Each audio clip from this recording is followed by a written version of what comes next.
চারদিকে উৎসবের আনন্দ, বাজছে ঐতিহ্যবাহী বাদ্যযন্ত্র, নাচ গানে মুখর পুরো শহর। মেক্সিকোর ওয়াহাকা অঙ্গরাজ্যের সান পেদ্রো হুয়ামেলুলা শহরে চলছে এক ব্যতিক্রমী বিয়ের আয়োজন।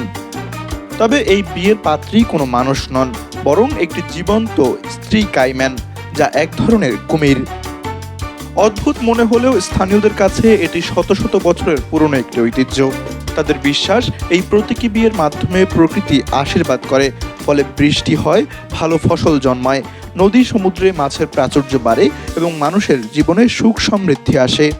স্থানীয়দের ভাষ্য, এই অনুষ্ঠান শুধু একটি বিয়ে নয়, এটি ইকোটস ও চৌতাল এই দুই আদিবাসী জনগোষ্ঠীর ঐক্য, বন্ধুত্ব ও পারস্পরিক শ্রদ্ধার প্রতীক। কাইম্যানটিকে তারা রাজকুমারের মর্যাদা দেন, তাই এই উৎসব তাদের সংস্কৃতি ও পরিচয়ের গুরুত্বপূর্ণ অংশ। প্রায় 500 বছরেরও বেশি সময় ধরে প্রতি বছর এই উৎসব পালিত হয়ে আসছে। লোককথায় বলা হয়, এক হুয়াবে রাজকুমারী ও এক চৌতাল রাজপুত্রের প্রেমের গল্প থেকেই এই রীতির শুরু। বিয়ের আগে কাইম্যানটিকে 3 ধরনের ঐতিহ্যবাহী পোশাকে সাজানো হয়। এরপর মূল আনুষ্ঠানিকতায় তার মাথায় চুম্বন করা হয়।